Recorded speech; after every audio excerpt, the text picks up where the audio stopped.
the big news was the Bank of Canada rate announcement came and they paused. So not really a huge surprise there. It seems like that was the market consensus across the board. But maybe we can talk about what that means for the real estate market. And one thing I guess I want to highlight personally is, with these announcements, everybody kind of focuses on what that's going to have in terms of impact as a borrower and what that means for your borrowing costs. But, the headlines still shy away from the big problem that we still have, which is a housing shortage overall. And, with this interest rate environment, the amount of housing starts is still down 40% from where it needs to be and from previous years, which means eventually there's not going to be enough housing supply inventory coming to the market, and that will ultimately cause a supply shock. And when demand exceeds supply, it causes things to be more expensive. So the headlines don't focus on that. Yeah, I mean, I think with the headlines and news in general, you got to look at is that it's always quick and easy to just scare and fearmonger people into what to worry about or what to be grateful for. And so if you just make your life decisions based on the news and react to the news, you'll always be a step behind. But yeah, it's a really good point, inferring kind of the details behind it. I think we're seeing this across the board in our portfolio. There's still quite a bit of demand for the product that we supply in regards to refurbish existing rental. Unfortunately, I guess the way the system works is that the banks don't pass along the savings that they see to the end user. So despite the banks cutting rates, it doesn't mean that their lending appetite has changed, right? So, the banks all have a spread on whatever they lend against, and then it comes down to their risk appetite and risk profile, and since there's been quite a bit of defaults in regards to single family homes and developers that were building based on speculation, a lot of funding in that area of the market has dried up. And I guess we've been seeing the consequences of that amongst other players in the space. I think positively for us, though, our area of the market, multifamily buildings for workforce rental housing, continues to have high demand and high supply of lenders available. So, despite the fact that we didn't see another rate cut this time and we were holding, we're still seeing interest rates roughly around the same area where it still justifies itself. We're looking at an all-in cost anywhere between the high mid threes to the low mid fours. So not bad when you're considering that we're locking in for 10-year bond yields when we're doing financing on our apartment buildings. Mm-hmm. Another interesting thing was they released a report this month which analyzed like the cost difference between buying a home and renting one across Canada. And one of the biggest, I guess, statistics that stuck out was that buying now costs about $2,011 more in Vancouver versus renting, and the gap is about just as wide in the GTA. And even in like student/tech hub markets like Waterloo, they're seeing that gap has jumped about $781. So Cool. it's interesting because for the I don't want like in the first time in Canadian history, renting isn't just being looked at as like a stepping stone. It's actually like the financially superior choice to make when it comes to your monthly cash flow and budgeting. So, it's interesting. It goes back to what you were saying after you got back from your Euro trip, Mitt, was that, we're things like this is what's going to drive us to be more like Europe and be a renter first country where, the next generation is going to be very rent first versus owning homes. So that's interesting to note. And, I guess for us who are in the rental business, these are the types of asset classes where you want to be in. And, people renting isn't going anywhere anytime soon. Yeah, 100%. And what's crazy is, because I guess especially as we're back in Europe, I was back in Europe for that trip.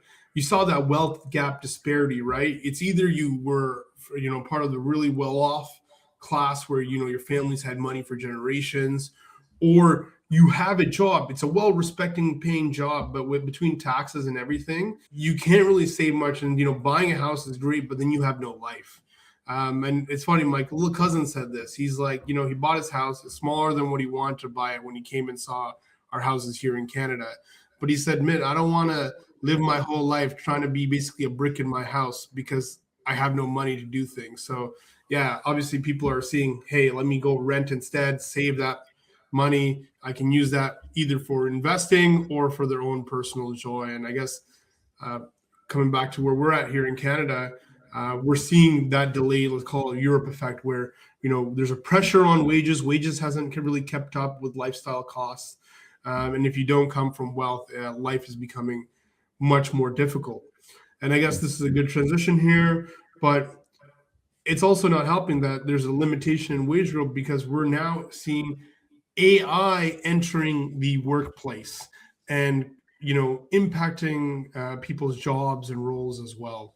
Mhm. PB, what do you think about that in our business?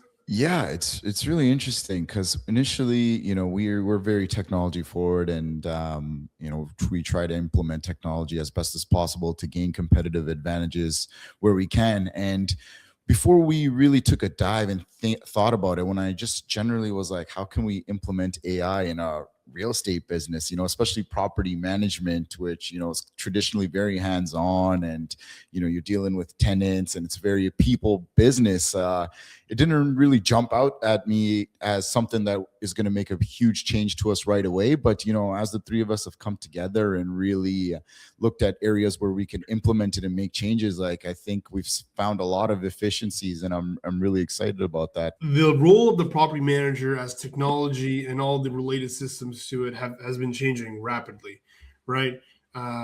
We've gone from, you'd have to show up to the property, that you had a site super or somebody you would call on the phone, to now it's email and text messages, which has been really huge and been really great. And that's where, when we launched in 2019 with apartments, we switched to the, hey, like we can do this through a cell phone, laptop, and email on more day-to-day stuff. We were doing remote meetings even before the pandemic kind of happened, just due to the nature of our business.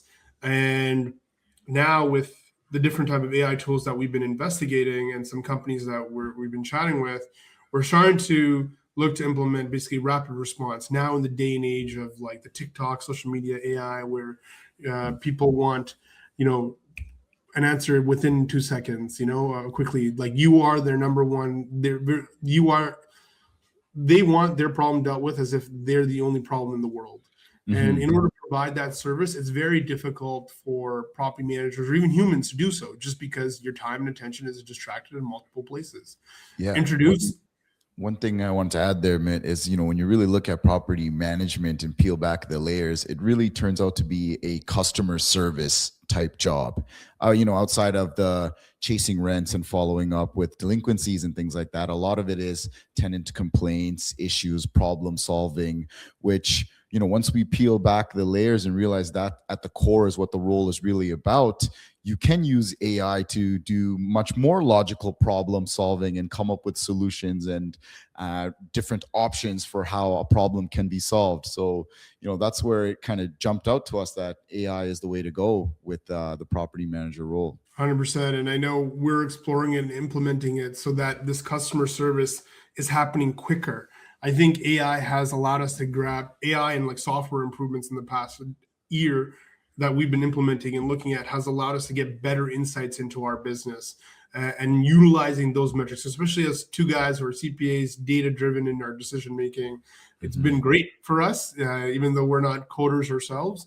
And now we're looking to basically implement that further so that a first touch point is happening automatically, rinse and repeat sort of problem solving and solutions are, quick, immediate in response, and people are feeling heard. And obviously, as there needs something to be escalated, the human comes into the loop. So we're very excited to be implementing that. I think it's going to allow us to have that continued scale and growth, and also more operational efficiencies and better operational management as it relates to the properties. The greatest part is, I'm sure over the years the problem is like, hey, you send out a vendor, the vendor goes or contractor goes to go deal with the issue at a unit. They might call the property manager and say, hey, the job's done, or the property manager has to chase them, say, hey, what did you do, what happened, etc. And then it gets reported into a report that goes to the big boss. And that required a lot of meetings, phone calls, messages, and time. Now the bot just pings them through text, voice, whatever, and keeps following up until a response is received, and that automatically gets fed to the boss. So a lot of middleman time and inefficiencies are being resolved with technology, and I guess we're excited for it. Yeah, awesome. And then on that note, another thing I want to bring up is our newsletter. So we've been getting a lot of great feedback from our investors, prospective investors, and people who are just generally interested in real estate and insights into real estate from private REIT fund managers. So, if you're not on our newsletter list, make sure you guys get yourself added by reaching out to us. We'll post a link to it as well. And another thing I wanted to just take this opportunity to do is, if you are an investor or prospective investor who has been reading and enjoying the newsletter, give us some feedback. Let us know what are some of the topics you've really enjoyed. What do you want to see more about? Like, we are all about transparency and sharing this wealth of knowledge we have. So we're happy to write newsletters that cater to what you guys are actually interested in knowing about from us. Yeah, awesome. I know everyone's been enjoying those newsletters. I enjoy them as well. So it's great. I think similar to how we're using AI to get more insights into our business, these newsletters give great insight into the overall industry and what's happening. So whether you're an investor or not, check it out. Again, like PB said, go sign up for that newsletter. And with that, I guess a newsletter that everybody should be looking out for in regards to our development project that we're launching. So when it comes to development right now, condos, you've seen the crazy, scary headlines. I just mentioned earlier in this video that new housing starts are down 44%. When you see the majority of these headlines, they're referring to condo developments or house developments that are being sold to end users. The development that's actually thriving now and is going to be thriving for the next while is the development of purpose-built rentals. So you build the tower, and instead of selling them off as individual condo units, you keep it and rent it. And that's exactly where we're venturing off into next with our development fund. We're going to be building purpose-built rental towers and using that to generate a strong development return for our investors. As I mentioned, we have a deep housing supply shortage in Canada, which needs to be addressed. And one of the main ways to do that is through purpose-built apartment buildings. You were saying with the government incentives that the government is providing, it's not only lucrative for the developers, it's lucrative for the tenants themselves. It's going to improve the standard of quality, a product available to them, improve that quality of life. And I think that's what we're looking forward to, not only just generating great returns for our investors, but the social impact that we're going to have. Just wanted to add, when one of the government incentives allows this development to work with us even offering affordable housing units, which something previously was just not viable given the numbers and construction costs and things like that. But when you factor in those incentives, they've actually incentivized us as developers to make it work with affordable housing units. Yeah, and I think it's huge and it's important because we're a private player in the space trying to create more affordable units. We're not a not-for-profit only that's trying to make it happen where we're getting donations and things like that. We're figuring out ways where we can generate both financial returns and social returns for our investors. So if you're looking to get involved, watch out for that newsletter. If you guys been enjoying our weekly podcasts like this, hit that subscribe button, comment below, let us know your feedback. Unfortunately, we lost Jeff to the ether on this episode, but if you guys are enjoying it, comment below and we'll see you next time. For sure. Jeff, you want to? Yeah, I think it's quite, yeah, for sure. Yeah, sure. It's quite the evolution. You got to kind of think back when I first started, and if you guys can hear me, good. Jeff, we're writing you up to Kandahar, brother. I think we're gonna do this one without you. You legit sound like when they were doing that, like the Iraq-Iran war, and they would call the correspondent, and there's like a delay. That's what's happening right now.